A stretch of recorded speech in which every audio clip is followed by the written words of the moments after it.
Yo, what's poppin', y'all? Welcome to Rome's Rebellion. I'm your host, Rome. Of course, that wouldn't be the name. What's going on? Damn, I get a super chat already. That's love. That's love. Puts the mouse.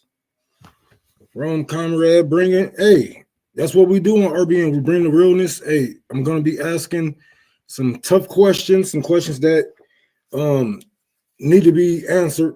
If Jose is running for office, we also have a couple of updates on Africa, and I just looked on Twitter. I haven't been on Twitter, and I just found out that John Fetterman staff, all the staffers just quit. So it's going to be a good show. Thank you guys for tuning in this Friday afternoon. I know you could have been doing something way better than looking at my ugly ass and my bitch ass complain about society for another day.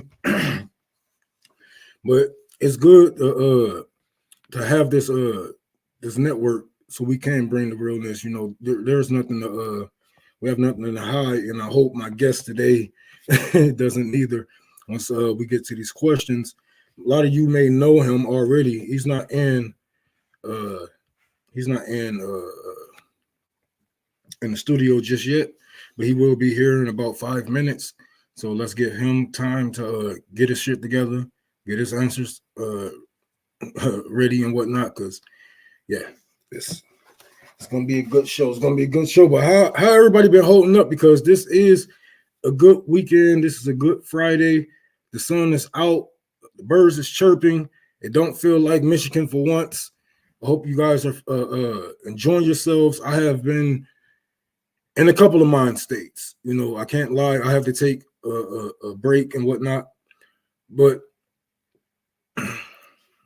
Roger Meadows. It depends on what.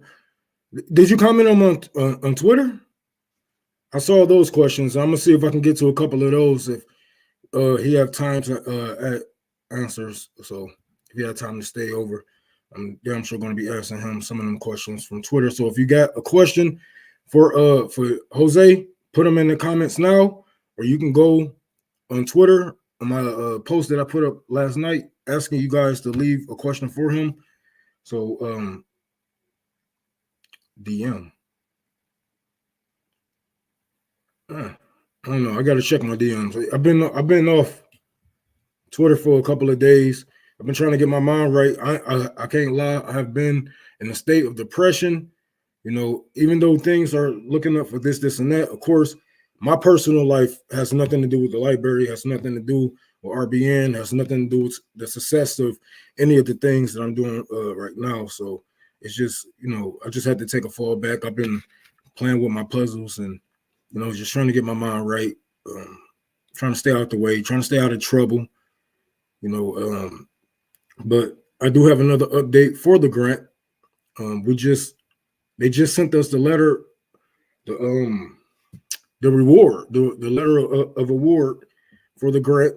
We should see the money in a couple of days. So the building will be open this summer. Like I didn't think it was going to happen. I've been up and down with it, thinking about giving up, but it's looking good. And once we get enough money to get this carpet down, we're going to get the vanities. And I say in 2 or 3 days, I should be putting new piping, plumbing, and all that stuff in there, so we can put the vanities down. I got to put some anchor sinks in there, nice toilets. I'm thinking about putting the bidet in there. What y'all think? Y'all think I should put a bidet in the back in the library bathrooms?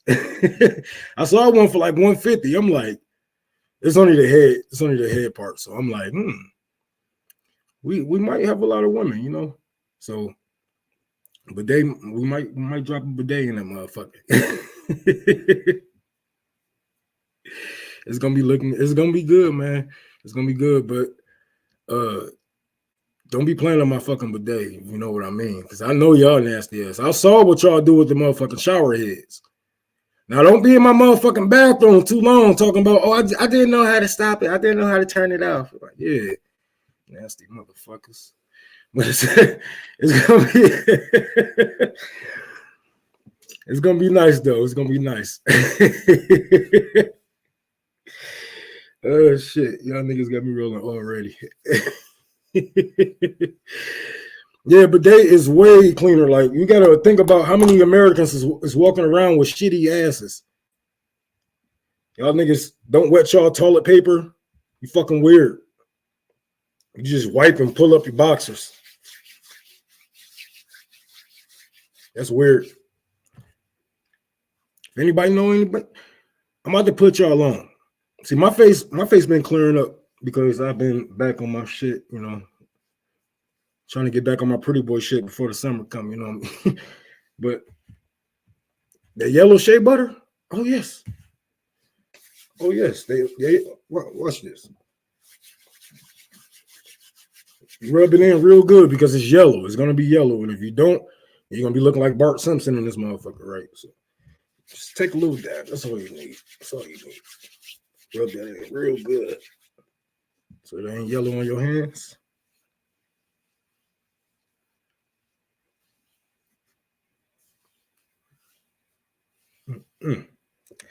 This shit is like magic, man. I know my nose all shiny, but that's some good shit. The yellow shea butter save your life. Make sure it's made by Africans and sold by Koreans, because if it's not, then it's a scam. All right.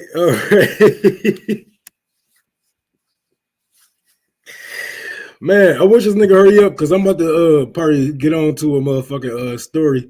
I told him to come in at 4:10. Let me see. I got a couple of questions ready for him right here. So I've been ready for this interview for a minute. Hey, Rome, I hope that you're doing well. I'm doing better. I'm doing better. You know, I try not to complain because life can always be worse. But I got you guys in my corner, so you know, how can I complain? You know, every time I try to complain, motherfuckers be like, "Hey, you got us." I'm like, oh fuck.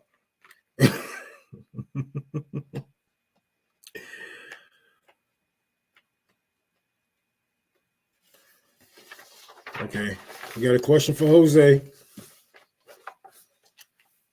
Rome in the house. Okay, let's start. What's popping, y'all? What's popping? Let me see where this man is at.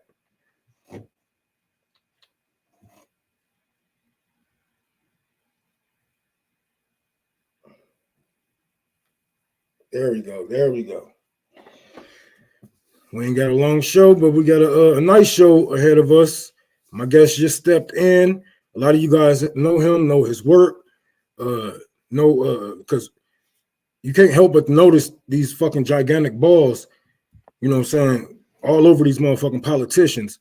It's hard to notice that. It's hard not to notice that this man has ran up on a lot of politicians I would love to get my hands on my damn self, and for him to, you know, not lay hands on him to show that he is he's definitely a different one, you know. And I can see him in these leadership positions, you know, because one thing it's one thing, you know, you can yell at politicians or you can try to make it better, right?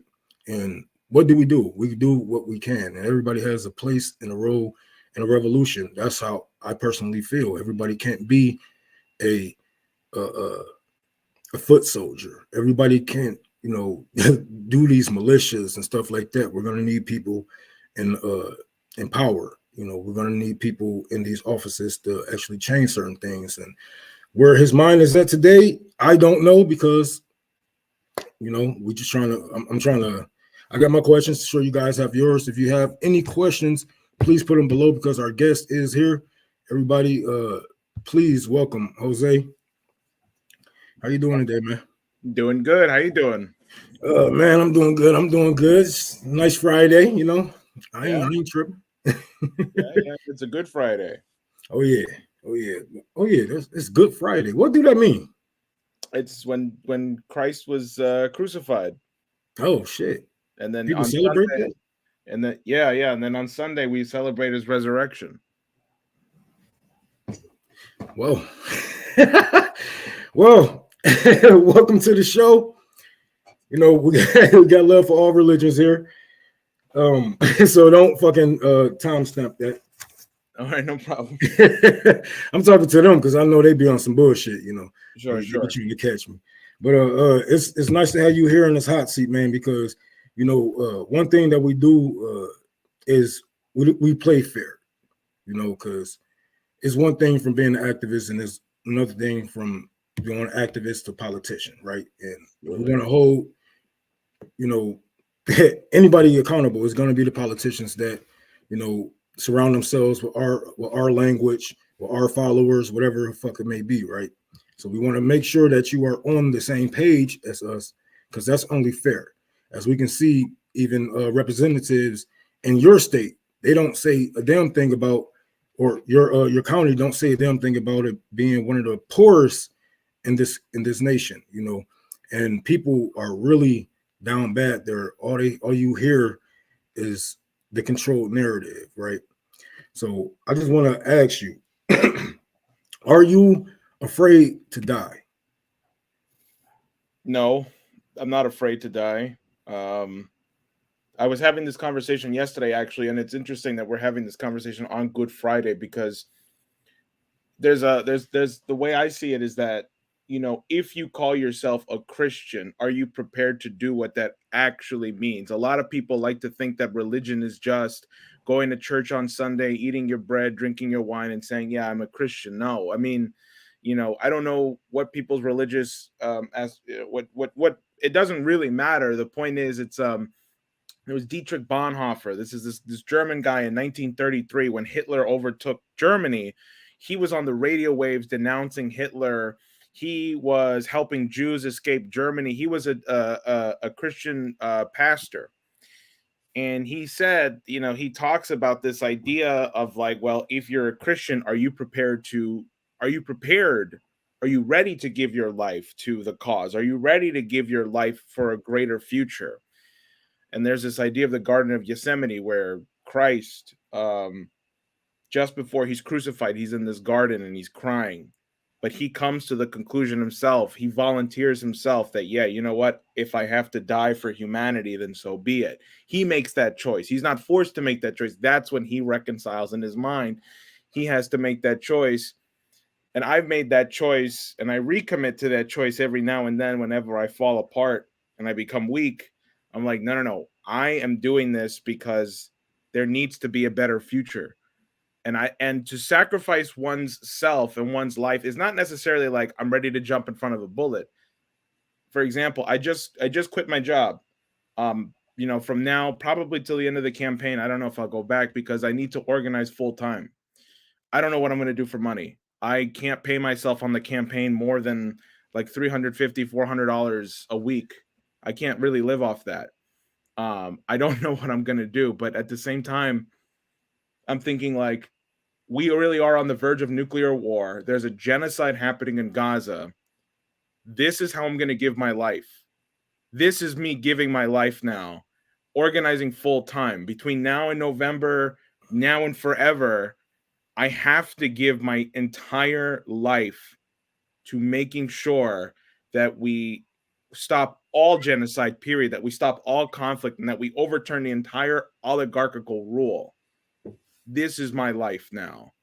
That is me sacrificing any sort of personal life, you know, any sort of interpersonal relationship drama. I'm giving all of that up.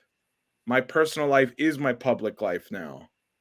So this, yeah, I'm afraid to die. No, in one sense, I've already shed off that identity, and I'm giving my life to making sure we have a better future. Yeah, because I asked that because we are dealing with complete psychopaths, and they will not hesitate to take you out if you step out of line, if you was to be too loud, if you don't take the money, or if you don't step down when they tell you to. They will be ready to take off your head, poison your family, stalk you until you kill yourself. And this is why I asked, because this is an important question. You're not running for some city councilman, right? You're not running for some local office. This is something very big. And I wanted to ask you, besides your, I know that your opponent, Richie Torres, is that how I pronounce his last name? Yeah. Yeah, Richie Torres. I see that you're saying that, you know, you're not a Zionist and whatever the fuck it may be. You're not paid by these people and those people. But what other plans do you have to tell the people? Because your district right now, I believe, is 39% Black Americans and 60% Hispanic. So, what is your delivering message besides "I am not Richie Torres"? Because we have seen people like you have come before, like the likes of AOC, Ilhan Omar, and whatever it may be. Even though they are not held by PACs like APAC, they still do their bidding, you know. And sometimes they try to say that they're playing the inside game or a long game, 40 chess, whatever the fuck it may be. But what is your delivering message besides "I am not Richie Torres"? So, like you said, the Bronx is one of the poorest congressional districts. It's the poorest congressional district in the country, and you know, I'm going to rebuild it, but then the question is, how are you going to rebuild it? I have this idea called a space civilian construction corps. You know, I do believe in the idea of atonement and reparations. I do. As to what exactly that looks like, I don't think a financial incentive is enough. I think it requires actually rebuilding these communities. And here's what I mean.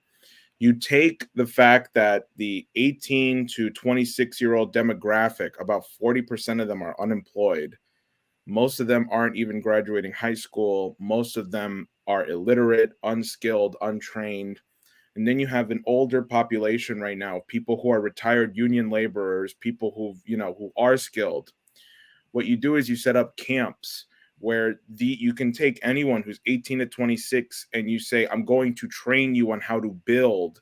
You're going to be a carpenter, you're going to be a welder, or you're going to be a nurse, you're going to be something productive. You're going to get these skills that are desperately needed to rebuild your community and the country as a whole, because we've shut down schools, we've shut down hospitals, we aren't building new housing fast enough, and we don't have any new infrastructure coming up.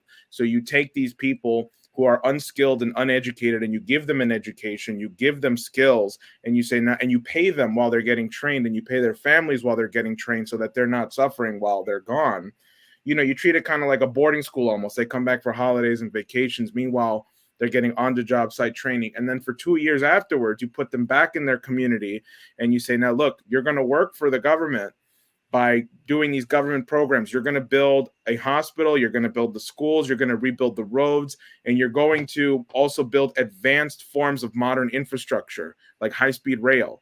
You're going to actually build a high-speed rail that connects Maine down to Florida, Boston to DC. You're going to be on the forefront of that for at least 2 years.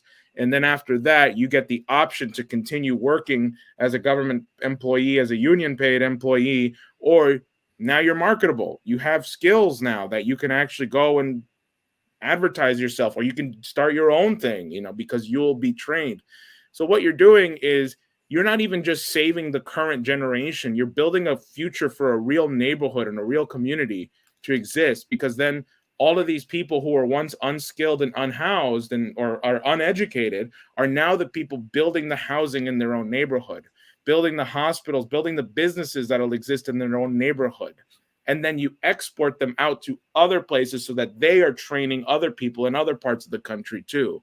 And this is what I call a space civilian conservation corps. The idea behind space is that anybody who goes through this program has the ability to work at a place like NASA in advanced aeronautic engineering and to have that creativity to do so. So that should they ever want to do something like that, building rockets or satellites, that's at the skill that they're at.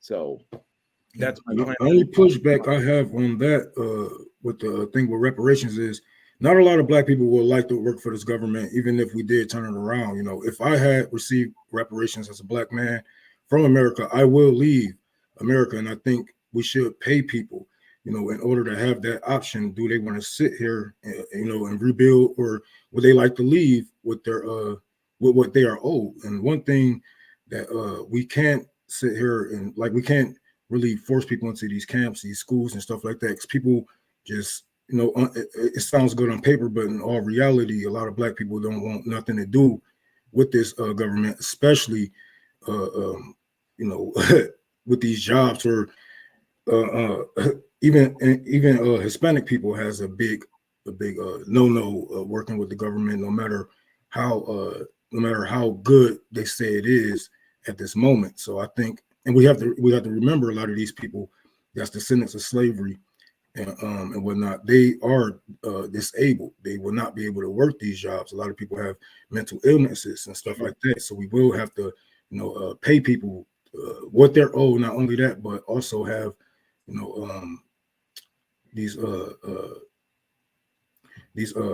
excuse me, these things open for them to be able to go, like, rehabilitation centers and stuff like that. And speaking on Hispanics, you are in New York, correct? Yes. I remember not too long ago, AOC had told the migrants that was coming to New York, do not come. And whether we like it or not, it is a conversation that's being held on the ground in between our family members in our communities or whatnot.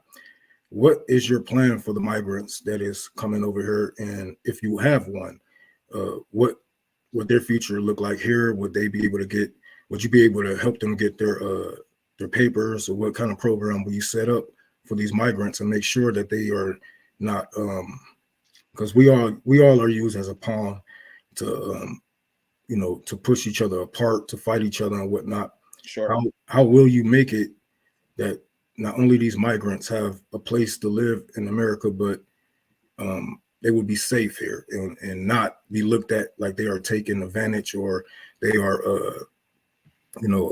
getting favors by this government? Well,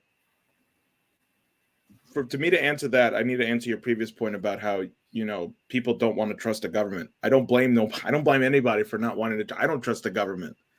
Okay, they're the ones spying on me right now. They're the ones probably sending agents to my place of work. They're the ones who are psychologically profiling me. Of course, I don't trust the government. I don't trust them any farther than I could throw them. And I think that's kind of the issue at my campaign. It's that, can you rebuild that trust with government, and how do you do that? Well, for one, I believe people should take back their government so that you can have a government you can trust. And what does that actually look like? Does that look like people saying the things you agree with? Well, like Angela McArdle, who is the chair of the Libertarian Party, I disagree with her wholeheartedly on economics. But if she were to run for Senate, if she was a senator, I would trust her, because she says the thing that motivates her is, how do I make sure that I have a good future for my kids?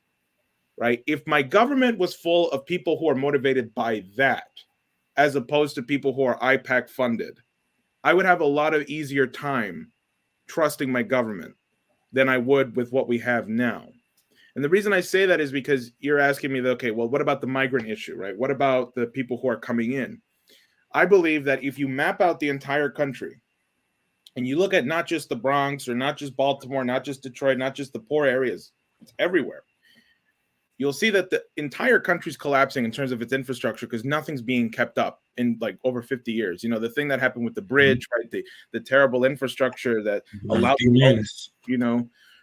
nobody cares. The country's collapsing. Instead, we have an economy that is all speculative, right? They're like, oh, the dollar, oh, but the GDP is doing great. The GDP is doing great. The GDP doesn't measure shit. It doesn't measure anything. What measures is the physical aspects of it. How many people are overdosing in the streets? How many people are uneducated? How many people are unhoused? How many people are sitting in traffic for 2 hours just to go 10 miles, in California, right? Our infrastructure sucks. And when you map out everything the country actually needs, you realize you don't have enough people in the country to actually fix it within a 10-year time frame. You're going to need people to come in and build it. Historically, migrants have always built the country, whether by force in the case of slavery, right? Or whether it was the Chinese in 1899 who built most of our rail, right? It has always been migrants who have built the country, right? So when people say, well, they're taking our jobs, there are no jobs to take. First of all, there are no jobs to take. Secondly, if you actually built national projects to reindustrialize or rebuild America, just to bring it to its modern, like where it should be, not even future standards, where it should be, you're going to need about honestly, like another 100 to 200 million people coming in, and they're going to have to build new cities. They're going to have to build new highway routes. They're going to have to build high-speed rails. They're going to have to build new forms of public transportation. There's a lot to be built right now, and we don't have the, even if every American was like ready to put a hard hat on and go to work, you don't have enough people. You need tons more people, and that's where the migrants come in, right? So you can take the migrants who are coming into New York City or anywhere else in the country who are living these terrible lives, because it's not lavish. I've been to the hotels where they are. I've been to the streets where they are. It's horrible. They're not living in good conditions. You say, okay, listen, we're going to set up some way for you to get actual housing. We're going to train you, and you're going to build. We're going to pay you a decent wage, and in exchange, we're going to give you your citizenship, and you can even live in the new town that you build. That's your community that you're building. You're building something new. You chose to come here. We're going to make it so that you build it, so that it is yours, so that you assimilate. Because then, like, what is that person's identity? Yeah, they're a migrant, but they also built a new city in the United States. Doesn't that make them more American than most Americans today who are just born here by incident? That person built a town in South Dakota or something. So that's what I think about the migrants. You gotta put them to work productively, train them, pay them humane wages so that they can actually be a part of the country. And you had said something about money in APAC earlier, and we all are poor here. I'm pretty sure. You know, you don't know what you're gonna do until it's in front of you, right? So, Sure. how can the people actually trust that you, as a poor man, um, you can turn down a couple of $1 million, say over a 5-10 year span? How can we trust just you and just your word and your balls when we have seen people come and go, and now they have spent a whole 360? How can we trust you, and what do you say to the people who believe that you might turn a whole 360 once you see $1 million come from APAC to shut the fuck up? This is one of the benefits of knowing yourself truly. One of my vices is not money, it's women. I mean, just to be transparent with you, like that's what that's usually what fucks me up. And like now I've been going through this kind of spiritual transformation of like I am truly shedding. Like that's what I'm saying. My personal life is becoming my public life. Now you're asking me, how do I make sure that if somebody offers me $100 million from IPAC, I'm not going to take it? I always come back to the LaRouche question, because I've been associated with the LaRouche organization since I was about 15 years old. Nobody has been slandered by the ADL and by IPAC more than the LaRouche organization. But beyond just IPAC and ADL, Lyndon LaRouche had so many opportunities to sell out. And the reason why he ended up in jail and why his enemies were Henry Kissinger, George H. Bush, Mike Pompeo, Robert Mueller, like some of the names that we, talk about today as like the big bad guys, like in the 80s, those guys were going after him. And the reason why when you bring up his name, he's like, whoa, he's like this weird cult guy, whatever, because they successfully slandered him in the 80s because he did not sell out. Yeah, and I meant to ask you, that was going to be my follow-up question about this group, because I have been skeptical on you. You did pop up out of nowhere. You gather a lot of attention. I see you here, I see you there. You've been in my town, you've been out of town. So where is this money coming from for you guys to be able to travel so much? And because this is a question that has came up a couple of times since we have first got this interview together. A couple of people have asked me, where is this money coming from? Because this is one of the things that we will be able to see if you do win, if you are able to win, we will be able to see who was funding you. So if you want to tell us right here, right now. Well, my first filing will be on April 15th. So April 15th, we have to file with the IRS and the FEC. So you'll be able to see my first quarterly filings. I don't know exactly how much our campaign has made so far. I think somewhere like 25,000 or so. Okay. In terms of like who's funding the LaRouche organization, you'll be surprised that it's just Americans. We don't take any money from organizations or special interest groups. It's just, look, I think it's also all public too. I'm pretty sure it's all public, but I mean, I don't want to give like specific details about like who exactly. All I can say is it really is just ordinary citizens like you know, or people, because like they've been around for 50 years, and like Lynn then LaRouche in the 70s and 80s had developed such a vast, extensive network of people who were like, who strongly supported him and his ideas. And the organization has been under attack several times. We've put out stuff on this all the time. And when they put Lynn in jail, the idea was to kill the organization in the 90s, and we kept it going. And then when we had this, there was a group that split recently from us, LaRouche PAC. They just wanted to be all Donald Trump, and that wasn't us. So they split off, and then that was another weak point in the organization where we should have probably like been dissolved, and we didn't. And the thing is, it's just that people around the country just support us. Like, you know, we just fundraise. That's it. Like, it's all it, you know. And I know people find that hard to believe. Like, what do you mean an honest organization that's making money? Like, we don't make money. First of all the money that probably comes in goes right back to printing material and keeping up with upkeep. That's it. Everyone in my organization is broke and poor, you know. Like, that's why I would like it. That's why I'm one of the things I'm happy about with the campaign. I'm being really transparent. I don't know how much of this I can actually be saying or not, but I mean, fuck it. I have no problem being honest, Rome.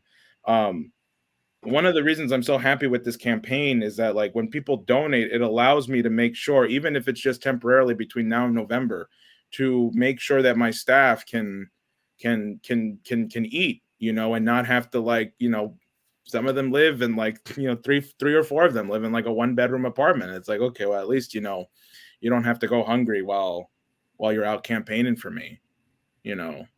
And in terms of me personally, the FEC has this rule, which they say is to stop people, you know, becoming millionaires from the campaign. But I guess they didn't think poor people should run, right? So the FEC says you cannot legally pay yourself more than whatever you reported in taxes last year or whatever the congressional salary is, right? So I made $24,000 last year, and that's what I'm going to report on my taxes, right? I can't pay myself a salary of more than that this year. That's about $400 a week or so, between now and November. The poverty line in New York City is $34,000. Yeah.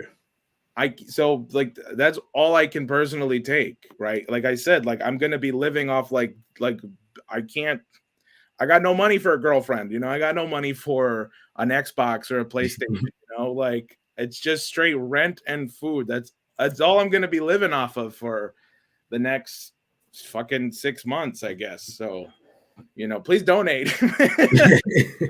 You know, like I really mean it, Rome, when I say like I'm giving it my all. Like I am cutting off all personal. I just don't have the time mentally or the emotional capacity for any kind of personal relationships now. It all is just one thing for me. So, all right. You know, this wouldn't be a hot seat if I didn't do any background checking. If I didn't, I'm happy to answer yeah, any. you know, I did a little background checking. I talked to people that was real close to you, people that, you know, friends with you and stuff like that. Just trying to, you know, tap back into journalism and whatnot. But it was one event that you guys had did that I would like to know about, because this is one event that did not make. I don't think it made any. I don't think it came on the internet on any of you guys' pages and whatnot. And it was a meetup with RFK, and this was one of you guys call out things and whatnot. And you didn't call him out. You tried to invite him to some organization meetup. Like, what was that all about? Because you have some people that was very close to you who wanted me to ask this. They was Sure. stunned, heartbroken. I would say the most, at the least. What was that all about? Because I got no. Yeah, you guys are so vocal against AIPAC, Israel, and whatnot. What was to be said to RFK at that moment? That's not difficult to answer. I was under the RFK spell before October 7th. That's all it was. I mean, because I liked what RFK Jr. was saying on Ukraine and Russia. He was talking about, you know, bringing in the principles of his uncle, saying that, you know, we need to realize that we all breathe the same air and that we can find peace and resolution within conflict.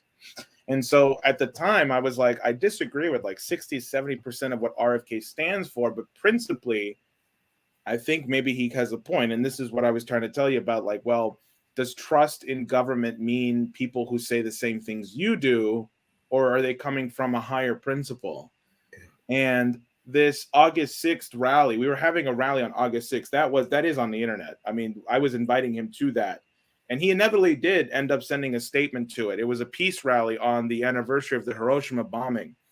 And so this was like, I guess, July that I confronted Kennedy by inviting him to a peace conference rather than denouncing him in the way that I did AOC or others.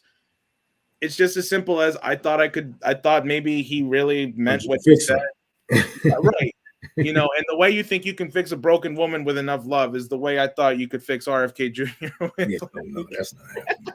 That man is old and stuck in his ways. No, and after October 7th, and like after he just like doubled and tripled down, and then he started calling Palestinians babies or pampered babies. I'm off that train now. Like if there wasn't another event where he was speaking and it wasn't going to be full of IDF soldiers, you know, that were going to fucking tackle me and kill me. I mean, you know, yeah. And like, I'm extremely vocal against him now, where at the time I thought, okay, well, maybe he could be fixed, but now, no, forget it. So that's all that was. I just, you know, I'm just admitting I thought he could have been fixed and he couldn't. Yeah. Because the other thing was he was saying, he had just said on Jimmy Dore's show that he was going to sit down with Max Blumenthal. And I was like, okay, I mean, well, maybe then if he sits down, but then he didn't. Like, you know? Look how that went. Exactly. Like, he hasn't sat down with him. And so, you know, I don't know, man. Bobby's been playing those fucking weird games around the Gaza. And they say, oh, wait for his Middle East policy. But like his Middle East policy is just wipe out Hamas, which just means wipe out Palestine. So no, that's just it. I just believed, and I was wrong.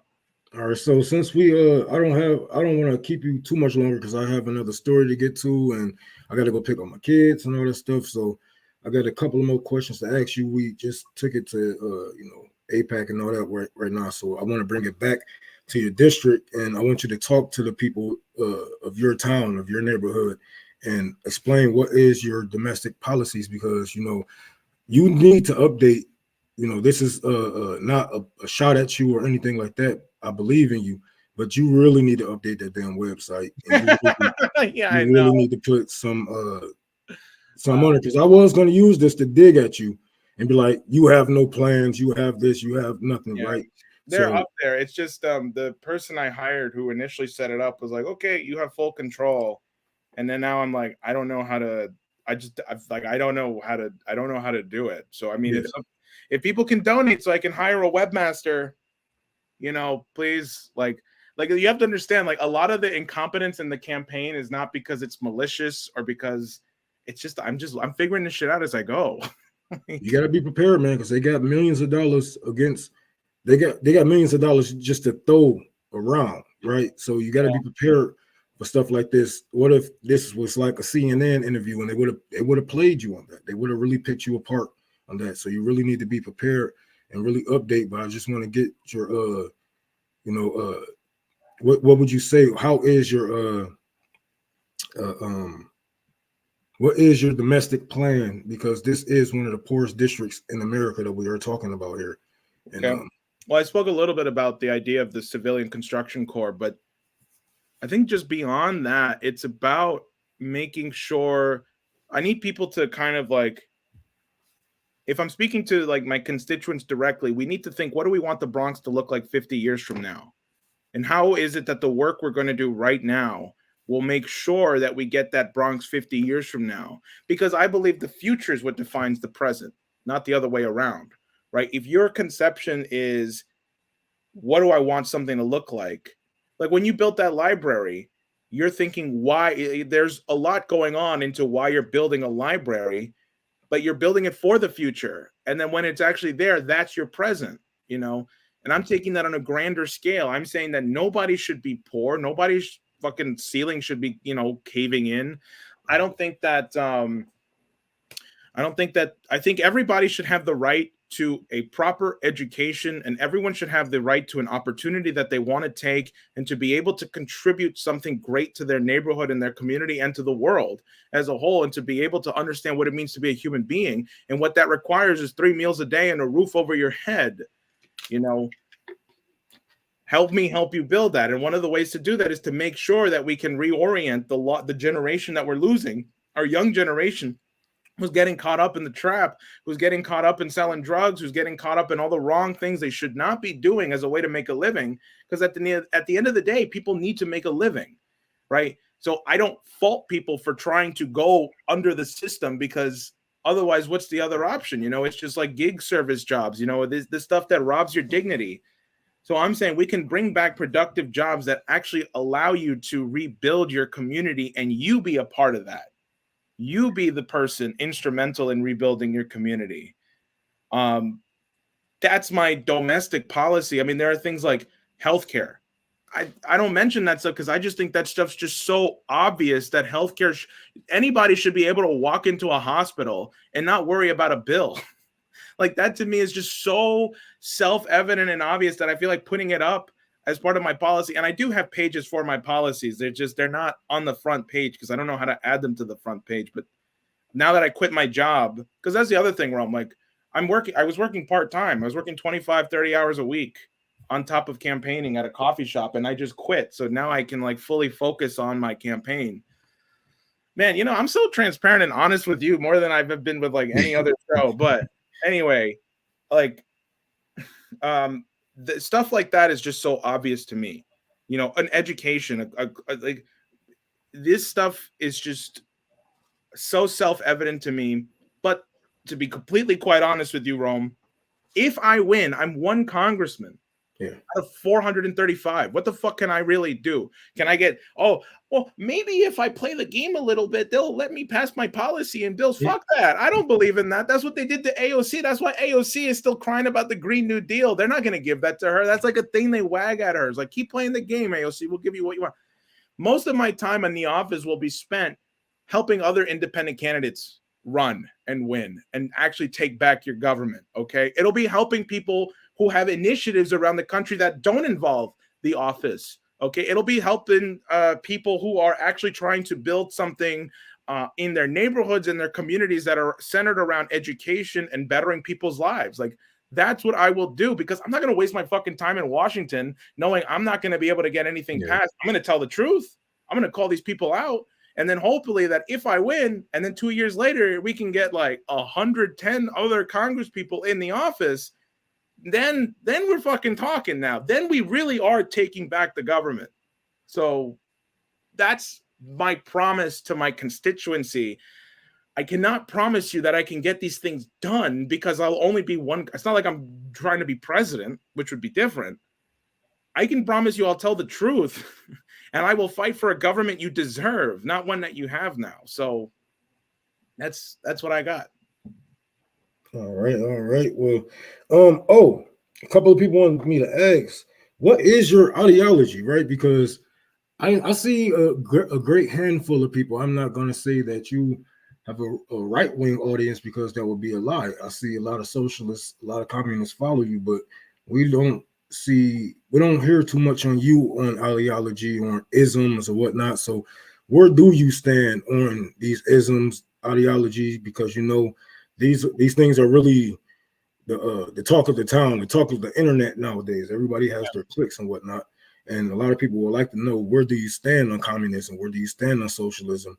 And if you are one of those, like, will you be able to? Would you be that when you go in and coming out the office? So I would say that at least on Twitter, I do have a right-wing following, because when I did the interventions on AOC and on the Nord Stream, like, it's not just the left that's pissed off at these things. Like, there's people on the right too that hate the New York Times, right? So, and that's why when the whole Israel and Gaza October 7th started, I lost a lot of followers who were right-wing because they were staunch Israel supporters. It's like, fine, I don't care. I stand for truth. I don't give a shit. Whoever wants to follow me follows me. On the isms question, I don't do isms. I try not to do isms. I try not to do ideologies because I think that's where you lose people who I think people nowadays can't have a nuanced discussion. When you say I'm a socialist, oh, okay, all right, bye. Or like they think they know everything about you already, and they make assumptions about you, no matter what you say. Personally, I mean, yeah, I'm a leftist. I believe that you need more government. In terms of like my economic policy, I would say I'm more aligned with Alexander Hamilton than anything. I got no problem with people who say they're socialists or communists. Maybe in some ways I align more with you. I myself am not a socialist or a communist, but honestly, I align myself with whoever has the interest of people at their heart. I care more about people who actually love people. Like that's my ideology. It's just love, right? And how does that actually manifest and express itself, right? So, I don't know. I just think common sense. I just believe in policies of that will benefit humanity, and whatever ideology that is, well, then that's whatever you want to ascribe to me, then make that so. But I try not to get caught up in the weeds of it because I want to force people to think about what I'm saying rather than saying, "Oh, well, Jose's a socialist," and then they write off and then they go. I want people to hear me, and I want people to be confused so that they actually listen to what I'm trying to say, as opposed to trying to, just write me off one way or another. Because this is what AOC did. AOC said, "Oh, LaRouche, yep, nope. See, he didn't mean anything what he was saying. See, you don't have to listen to what he was saying because he's associated with the LaRouche organization or he's a right winger. Like this. These are the tactics that they use to try and like silence people. Like this is what what's the guy's name? Secular Talk. Kyle Kalinske did to defend AOC after I attacked her. He's like, oh, he's a right winger. He's not. He didn't believe in her. He's lying. It's like, oh, fuck you. You don't know me. Like so. Anyway, yeah. I got two more questions and I'm out of here, man. Just two more. Well, really, I did one not. more, and I'll take a statement from you about your opponent. What would you like to say to your opponent? But before that, I would like to ask you, since you are running for Congress, and we see so. Oh, did I lose you, or did you lose me? There we go. There we go. Okay, well, a lot of people say, Israel has a right to defend themselves. Israel has a right to exist. Do you feel like Israel has a right to exist? And do you condemn, the resistance movements that's taking place against not only Israel but the U.S. and the West as a whole? Does Israel have a right to exist is not a question for me. My personal opinion, right? Because so there's Jose the congressman, right? Because if I'm going to be dictating U.S. policy, is it my position as a congressman to say what country has a right to exist or not? That's a nuanced question because the United States was directly responsible for the creation of Israel. If you had asked me in 1948, should Israel exist? I would have flatly said, no, don't do it. This is a horrible idea. But now there is an Israel, and the world during the UN resolution of 1969 or 1967 has said that this is the two-state partition. But everything has changed after October 7th now, because Israel has to be held accountable for this horrible onslaught and slaughter. And I think there is ground and basis for there to not be in Israel anymore. But I'm coming from more of like, I don't think it's my position to say whether or not. I believe there should be a sovereign Palestinian state because people want there to be a one state, which is fine with me. I've got no problem with a one state solution. In fact, like I want to shout out Gaijin Girl right now she's on Twitter. She's great. She actually sent me her policy proposal for there to be a one state solution that is not rooted in theocracy. I'm for that. But the question is like, what is there left of Palestine right now? It's just rubble. It's been destroyed. That's Gaza, and then the West Bank is an open air prison, right? So you can't have Palestine be at the negotiating table. It's got nothing to offer. What it's going to require is a rebuilding of Palestine, and it's going to be it has to be an international effort. It just has to be. You have to like have an emergency rebuilding of Palestine within 2 to 4 years so that it looks like New York City or something. Like that's the kind of thinking you have to have when it comes to Palestine is to and so on the Israel question, like I'm gonna let the world decide that one. Personally, I think we just need to rebuild Palestine and Israel right now. That question is up in the air because they're just acting like a rogue state. So, as to whether or not I denounce the resistance, well, I don't even know if we actually know what happened on October 7th. I know there's like a romanticization of it, that it was freedom fighters, that it was people who were fed up with Israel's occupation. And to some degree, I would agree with that, because there are teenagers who've only ever lived in these walls of Palestine and decided to have resistance. But there's a lot of fishiness about it, because Israel knew the attack was happening. Egypt tried to warn Israel weeks before it happened. There was a lot of intelligence going on, and Israel is known as like the super spy of the world. Like, they surveil the entire world. You're telling me they didn't know this was coming? And then it took them 7 hours to respond. And then we find out that Israel is probably responsible for a lot more deaths that happened on October 7th than Hamas did, because Hamas was just trying to kidnap people. And then Israel was indiscriminately shooting missiles and guns into this festival. Do we really know what happened on October 7th? I don't necessarily think we do. Hold on, give me 1 second, Jose. I think you're breaking up. You're breaking up bad. Hold on. People saying you're breaking up. Okay. All right. So let's get the last couple of sentences over.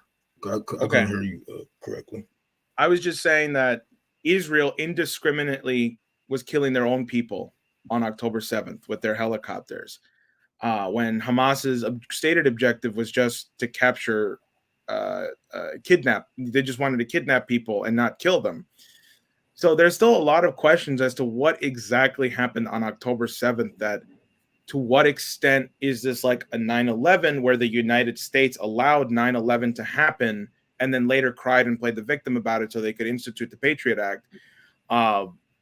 I just, I don't know what happened on October 7th. As to right now, no, those motherfuckers are trying to survive. Okay, like, what they're doing right now is pure survival mode, and I will never denounce what people are doing in Palestine and Gaza right now, for their survival. I mean, there are IDF soldiers hiding in plain clothes and going into the hospitals and then shooting people. It's horrible. People have to survive, like, so I'm not going to denounce anybody who's just trying to survive. And, I'm coming at it from a different angle, which is like, we just need to stop the killing and rebuild Palestine, Gaza, and that entire region, so that there is no need for another war, no more need for bloodshed. Let Palestine actually be sovereign. Let Palestine and Gaza actually, rebuild and allow their own autonomous control. It's that simple, and then have the world help rebuild it. Okay, I got one more thing for you. A statement,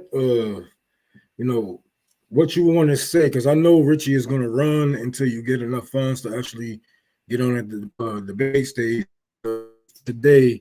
If he was on the show, what would you say to him? If this was a debate stage, what would you say to him in front of your people? Besides, I'm not you, I'm not taking this money. What would you say to your people in front of Richie?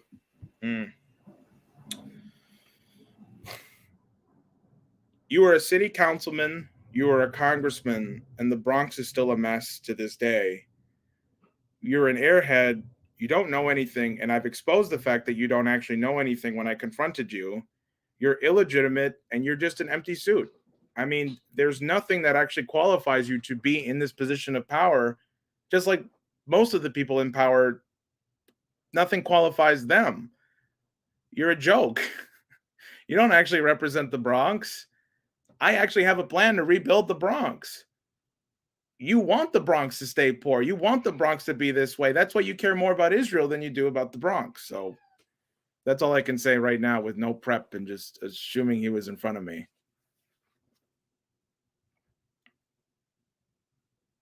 Oh, is it just me on the stream now? Oh, there we go. Okay. I was like, damn. You're muted. You're muted, Rome. I'm sorry, y'all. This was a great show. Thank you for stepping out, man, because I know You be busy as hell. You be everywhere, man. You be everywhere. You got some huge balls on you for doing this and whatnot. A lot of people might think that you are better here or there, but that's all up to you. At the end of the day, a lot of people might want you to stay as an activist. I can see that even with the even with some of your followers and whatnot. A lot of people don't want you to go into Congress or office, but that's all up to you at the end of the day. And it's all up to if the people will accept you at the end of the day. So you do what you do. This is thank you for coming out. Thank you for coming out. And anytime, Rome. I mean it. Anytime. Like I have no difference between my personal and public life now. So you can ask me anything, dog. I will answer. Even if people don't like the answer, I'll answer it. All right. Well, yeah, because that's just what's gonna happen. You can't. What they always say: nobody's gonna be perfect, and there is no such thing as a perfect candidate. No, there's no such thing as a perfect activist. Some of us can't come from fucked up backgrounds or still have prejudice or phobias of our own. So that we have to work through. So you're not gonna get the most perfect motherfucker, of course. But if you feel like Jose is your person, please go and donate to him. I will show you guys. Hold on 1 second. VoteVega.nyc. Which, now that I'm not working, we can actually have a website up, like an updated website, hopefully by next week. Y'all can come here, donate, volunteer, and break down who he is. Break down everything about him. If you feel like this is your candidate, somebody that can, get shit done, and he's speaking your language, then go to his website, donate, follow him on Twitter, follow him on his websites, and let's try to build some mutual power, because we're definitely gonna need more people out here with these political mindsets to take these positions of power. I'm gonna be putting you in the background, and thank you for coming out, man. Thank you, brother. Anytime. What's going on, y'all? What's going on? This is an alright show. I asked some of what I wanted to. I couldn't ask everything, of course, and I couldn't really push back on everything because it's an interview. It's not really it's not a shouting match. I just want to ask questions. He said what he had to say, and I did my job. You rewatch the motherfucker if you like him. If you don't, that's on you. I know a lot of people might not know, might not have known how you feel about a couple of things. So hey, thank you for coming out, Nick. I know your ass. I know you be busy, man. Thank you for watching. Thank you for everybody that's watching right now. I tried my best to push on Israel. Tried my best to make sure that he was flat out with his domestic policy, saying that he has one of the poorest districts in America. I'm sorry I couldn't get to somebody question. What are your thoughts on the bridge disaster here in Baltimore? Maybe he was asking me that. Maybe he was asking him that. I don't know. Somebody said, no, Jose, please stop stop doing V-Rising Tide. Left all boat universal policies have always left ADOS at the bottom. A debt is owed to America. Yes, I have no pushback on that. But yeah, I'm pretty sure I can get him back. So what I'm gonna do, somebody said you outlined the problems and not the policy solutions. This was during when we was talking about foreign policy. I didn't hear too much of what I expected, but hey, he's running to be a politician, so hey, maybe he's learning how to play the game. So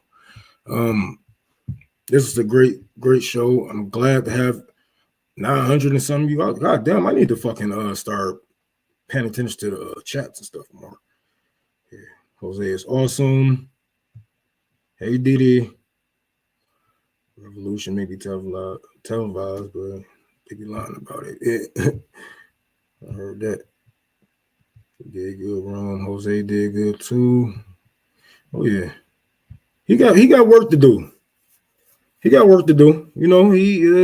He's I don't know any other candidate that's better than him running for Congress. So hey, you know, he's not a socialist, he's not a communist, but shit, he sure don't sound like a fucking right winger. He sure don't sound like somebody who want to continue war.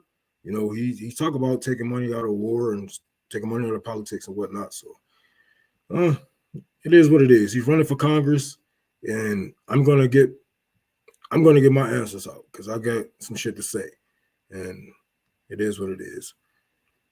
This is a network. I know a lot of other people, all these people with those people and these people with those people. I don't give a fuck what group you are in. If you are running for Congress, you are running for office, we should ask you these damn questions. And if you stand on something like this, then you have to fucking you got to be held accountable, right? Later on, because they're gonna be watching this. And if he get in office and say, well, Israel has a right to defend itself, Israel has a right to do this, whatever the fuck he said here, and he got a different story out there. Now we can hold him accountable. So it is what it is. Once again, thank you for coming out. This is a great Friday. Sun is still out. I don't know what the fuck I'm doing in this bitch. Talking to y'all asses. I can be out, you know what I'm saying, doing some hood rat shit with my fucking friends. But I love y'all, and we here today. We here to spread some love. So let's get on with this next story. Shit, what's going on? Once again, since we got 900 something people in this motherfucker, I'll let you know. We just did an update. We just did an update on the grant. They had put the shit through today, so I should have the money in a couple of days, man. But if you guys would still like to help us out, Tour for the Poor, PayPal, Unholy Rome. That's PayPal. Tour for the Poor on Cash App, Tour for the Poor on Venmo. We're going to be back in the library pretty soon. This building will be open this summer. Probably, what is this month? What is this month? I'm tripping. I don't even know what the fuck the month is. March, April, May, June. Yeah. This building definitely going to be open in the next 3 months. We will have our library/community center.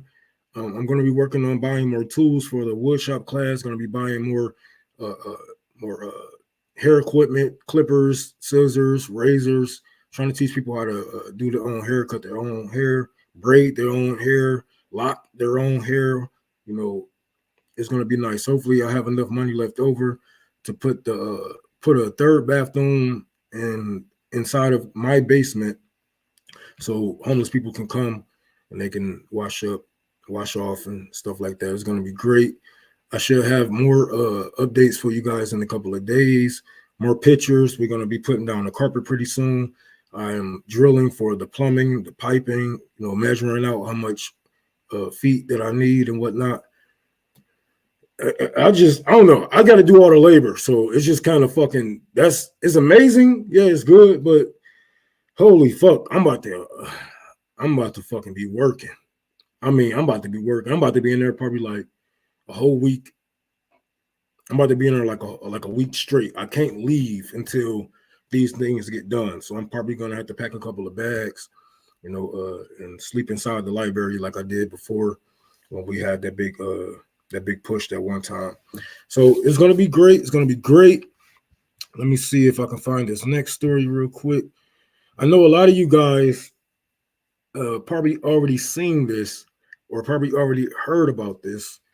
If you haven't, Africa is just kicking these motherfuckers out.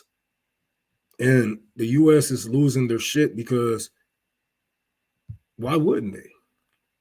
Africa has been used, has been abused, have been raped by these people. And they are finding out that, they finally found their backbone. They are kicking out the France. They are kicking out the West collectively, and they are losing their shit. So let's get to this. Challenges to democratic governance and in order continue to occur across the Sahel, complicating our relations with key partners. Africa is not merely important, it is essential. African partnerships are critical for the Department of Defense to maintain its technological edge, accomplish its geopolitical. Oh, so now Africa is important, but throughout your fucking teachings, your history, your movies, we only see Africa as poor. We see they predict Africans as dumb, as somebody who's dependent on the fucking West, somebody who don't have clean water or a roof over their head. Oh, now they're so important. I wonder fucking why. Come on now. Come on now. Political and strategic objectives and power our futures. March 16th, 2023, Secretary Blinken calls Niger, quote, a model of resilience, a model of democracy, a model of cooperation. 1 year and 1 day later, Dr. Wallander, the spokesperson of the Nigeri military, Colonel Amadou Amabrame, says, quote, the American presence in the territory of the Republic of Niger is illegal. It is. It is illegal. Hold on, let me I got another story here. Let me find that real quick. So it is illegal. Nobody asked you guys to be there. They set up shop and nobody asked them to come. People are looking. Can you imagine you owning the field next to your house and some niggas just set up a motherfucking base right there? You're like, what the fuck is you doing? They're like, oh, no. And they just threaten you. This was has happened throughout these fucking African countries. They have been taken advantage of, and now they are finding leadership. Now they have real leadership and calling out these motherfuckers and kicking them out of their country. Now Africa is so important now. Wow. Gates' face and his head is so big. I feel like I can punch him like this and it still wouldn't be enough. His head is fucking, he looked like he was born through incest. I'm sorry. But his mama is probably an uncle fucker because that head is fucking humongous. But yes, Anthony Blinken said that. Yeah. Yes. Now, Africa, now this isn't the only, Niger isn't the only fucking country.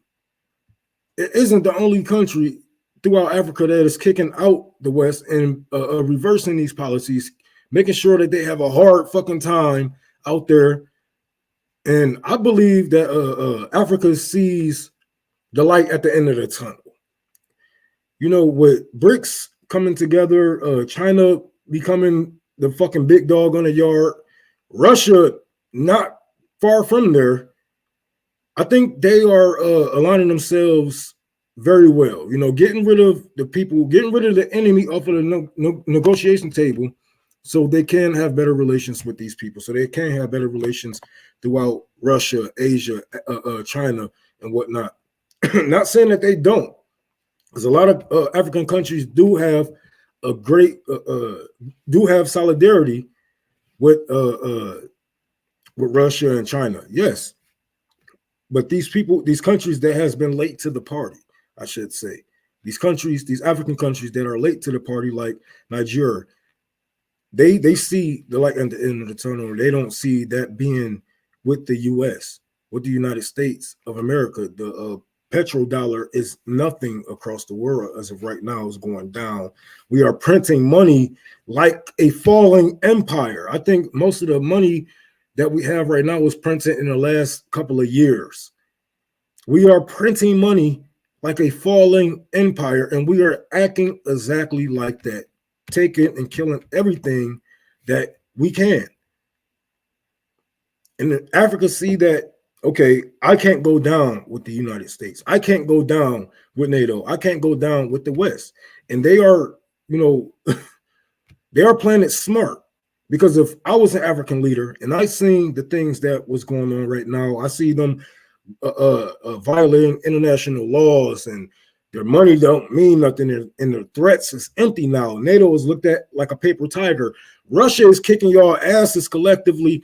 I will get the fuck from out of that group also. Let me see if I can find this one last video. so I don't have too much time. So, and you know, I don't like to do them long ass segments. I'm not long winded like that. I like to talk a lot. Nah, not like that. No.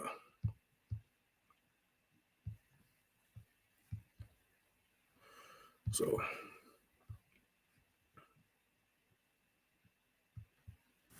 Breaking news. Okay, so here's some updates that literally just came in about this situation. Baby, they didn't even give American troops 24 or 12 hours to get the fuck. It is now illegal in Niger for American soldiers to be on that land. It is illegal, baby. When they said if your ass ain't going by the time the sun come up, you gonna wake up dead. When they said that shit, they meant that. They immediately after releasing this, mind you, this just got released 4 hours ago. They just made it public 4 hours ago. And right after that, it is now illegal for an American soldier to exist on these lands. You know what that means? That means it is now a free for all. If you're an American soldier and if you're still stationed in Niger or if you're still there in Niger, baby, you better get the fuck out of Dodge. It is illegal for you to be there. They made it illegal knowing that y'all still there. Oh my God. Get your ass up out of Dodge.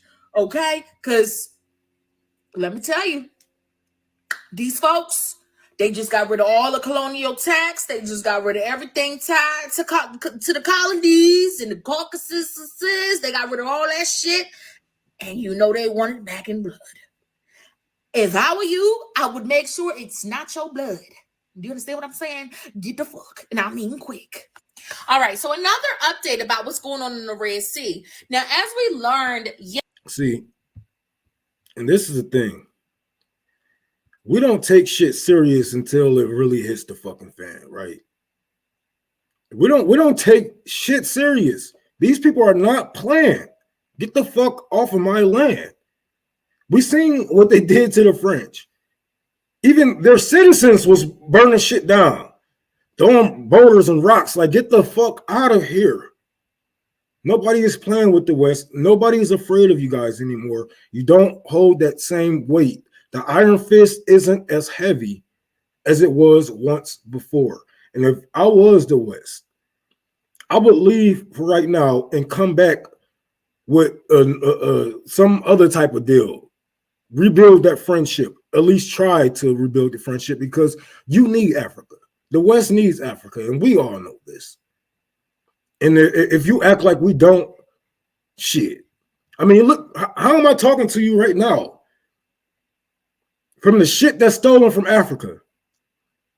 From the shit that's stolen from Africa. Yes, you watching me on my phone, on your phones, the phones that was made of material stole from Africa. If you think that we don't need Africa, you are out of your fucking mind. Yes, but y'all better come correct next time. Because nobody is taking that shit anymore. And we will kill you guys. It is so simple. Get off my land.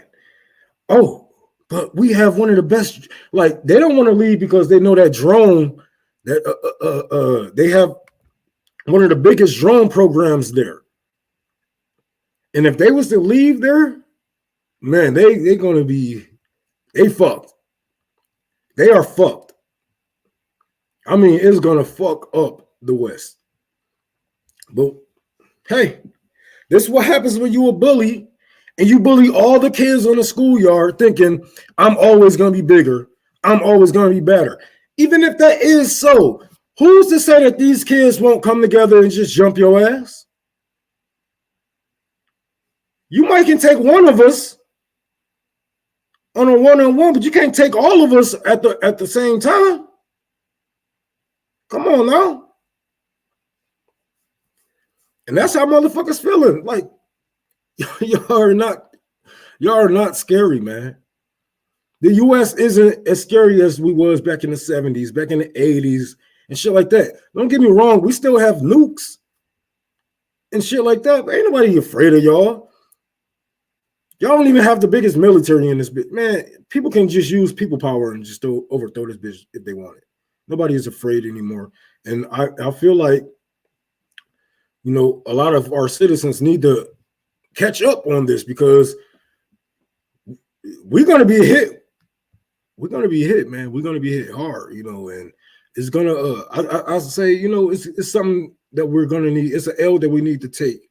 It is an L that we need to take because a lot of the stuff that we have now, we didn't earn it. It was stolen. But just prepare yourself for the future. Prepare to be blocked out of the new world. As a citizen of the United States, prepare yourself to be blocked out of the new world because it's coming, and people are gonna hate you, rightfully so. Rightfully so. Even if you didn't do anything, let's say you didn't drop any bombs yourself, people are gonna hate you, and you will be strung out of the new world. People are outgrowing us. So learn a new language and get the fuck on. Learn a new language and get the fuck on. Wherever the fuck you think you can fit in best, get the fuck on. Whew. Today was a good show. Once again, if you guys want to donate to me to the fucking library, I should be back tomorrow. I ain't doing too much, but I do got to go get my kids and all that shit. Baby mama keep texting me, so I'm like 10 minutes late. I'm going to be like 10 minutes late, so I got to get going on that, you know, daddy duties and all that other crap. So, but I'll be back in the library pretty soon. I will have more updates for you guys on my Twitter. I will have more updates for you guys on here, people that don't follow me on here. Thank you for coming out, for wasting time on your Friday with me. You know, looking at my ugly ass, talk about bullshit. But it was a great day. I hope you guys enjoy the rest of your day. You know, it's gonna be a long run, but we in it for the long. We in it, man. We in it.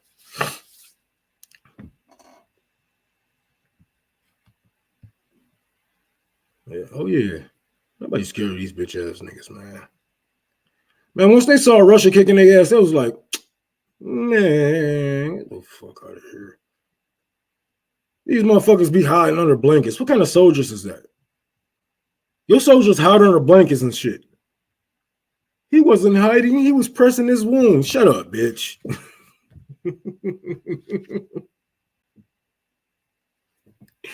Anybody scared? Nigga, ain't no fun when a rabbit got the gun. It ain't no fun when a rabbit got the gun, right? It really ain't. All right, y'all. Thank y'all for coming out once again. I'm your host, Rome. This is Rome's Rebellion. I will be back pretty soon, and we're gonna hopefully have another guest pretty soon. Let me see if I can get somebody else on. Try to see if I can hardball somebody. So if y'all would like for me to interview somebody y'all got or whatever, let me know. I'll be here and I'll be back. Love y'all.